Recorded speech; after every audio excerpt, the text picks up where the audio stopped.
पुरी जिला कोणास block त्रिलोचनपुर bus stand छकठारु कोणास ब्लॉक सम्मुखरे थिबा शहीद स्मृति रे महापुरुष मानक प्रतिमूर्ति रे पुष्पमाल्य अर्पण करथिले।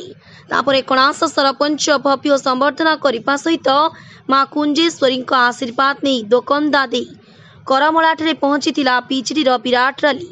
एथिरे बिजु जनता दलर प्राय 2000 ऊर्ध्व कर्मी मानंकु नहीं विधायक प्रार्थी संजय दास वर्मा और सांसद प्रार्थी अरूप पट्टनायक जोग देथिले। दास वर्मा कहिथिले कोणास एक कृषि प्रधान ब्लॉक संग्रामीर माटी ए माटी रे वामपंथी आंदोलनर विशिष्ट कृषक नेता स्वर्गत प्राणनाथ पट्टनायक संग्राम और भूमि दीर्घ दशंधि तले मु मो राजनीतिक और सामाजिक जीवन ए कोणास माटी आरंभ करिथिली। बन्या हेउ कि बात्या सबु बेले सबु समय मु कोणास लोक मानक पाखरे थाए। এই कार्यक्रम प्रभात राउत ब्लॉक अध्यक्ष सुनील पंडा सत्यवादी ब्लॉक अध्यक्ष सुशील राउत संजय पोल प्रसन्न पट्टनायक शिखर पारिक बीजेडीर बहु बिजु प्रेमी एकाठी होइतिबा जहा देखिबाकु मिलितिला। मो पूर्वतन आत्मर अध्यक्ष संजय पोल कोणास संजय दास वर्मा को केते सपोर्ट मिलछि कोणास एरिया माननीय मुख्यमंत्री को निर्देश क्रमे आज सत्यवादी कोणास ब्लॉक प्रथम करी संजय दास वर्मा कोणास माटी पाद देइछंती एवं आपण मान देखुथिबे हजार हजार समर्थक माँ माने समर्थन देइछंती एवं माँ कुंजेश्वरी आशीर्वाद भिक्षा करी आमर पदयात्रा कार्यक्रम जारी रही। कोन कहबे उमा सामंतराय एबे ब्रह्मगिरी रे ताको केते सपोर्ट मिलबो सेठी आ याकू एठी केते सपोर्ट माननीय मुख्यमंत्री निर्देश क्रमे जे थिले पूर्वतन विधायक आमर उमा सामंतराय तांको ब्रह्मगिरी एवं ब्रह्मगिरी जे थिले पूर्वतन विधायक संजय दास वर्मा को सत्यवादी दि जाइए उमा बाबूर लोकप्रियता बढ़ी चलती एठी संजय बाबू लोकप्रियता बढ़ी चलती दुईटा की सीट रे बीजेपी बहु परिमाण में विजय लाभ कर। कोणास एक संघर्षर माटी साम्यवादी आंदोलन ये है मूल पीठ स्वर्गत प्राणनाथ पट्टनायक एठी चाषी कूलर न्याय गोटे लंबा समय धरी संघर्ष करते। आज से शहीद पीठर कोणासर शहीद पीठर आम 2024 साधारण निर्वाचन आशीर्वाद भिक्षा करिछु एवं वर्तमान कोणासर अधिष्ठती देवी माँ कुंजेश्वरी पाखक आसीथिलु मार आशीर्वाद नापी मोर गभीर विश्वास आसंता निर्वाचन रे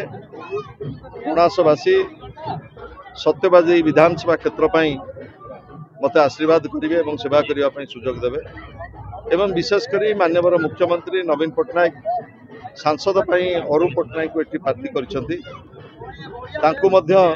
कोणासवासी आशीर्वाद करेंगे और सेवा करने सुजोग देवे। कोणासर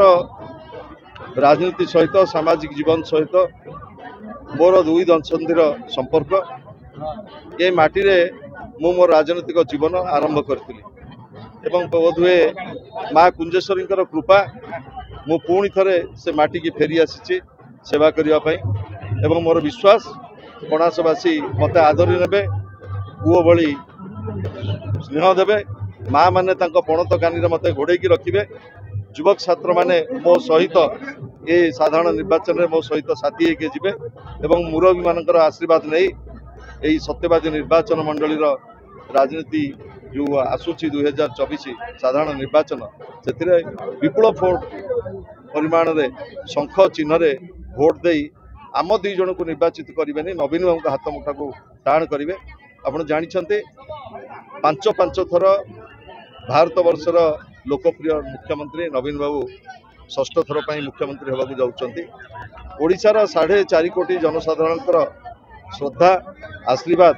तांको प्रति रही एवं ए कोणासर बहु विकासमूलक काम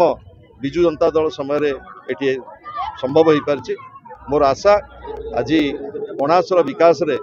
निश्चित भाव में लोक मत जनसाधारण मत सुजोग देवे कोणास विकास को आगू नवाई एवं मु धन्यवाद जनइबी कृतज्ञता जनइबी आज कोणास पंचायतर स्थानीय आमर सरपंच आमर भगवान सुबुद्धि जी धर्मपत्नी सरपंच आज आनुष्ठानिक भाव में बिजु जनता दल सहित सामिल होती जहाँफल ବିଜୁ ଜନତା ଦଳ ଏଠି ଶକ୍ତିଶାଳୀ ହେବ ଏବଂ ଆମକୁ ଆଗକୁ माँ कुंजेश्वरी आशीर्वाद नहीं आम दुई जन एना लड़ाई क्षेत्र को बाहरी माँ आशीर्वाद मिली आपण मान आशीर्वाद मिली आगामी दिन में आहरी आसबार बहुत थर अच्छी एतिकी आपण मैंने आम उपर विश्वास करंतु भरोसा करंतु जहाँ प्रतिश्रुति आम दबू ता रखिबु दी भाई से किसी आप ऊणा रखिबुनी आपण मान आशीर्वाद दरकार माँ कुंजेश्वरी आशीर्वाद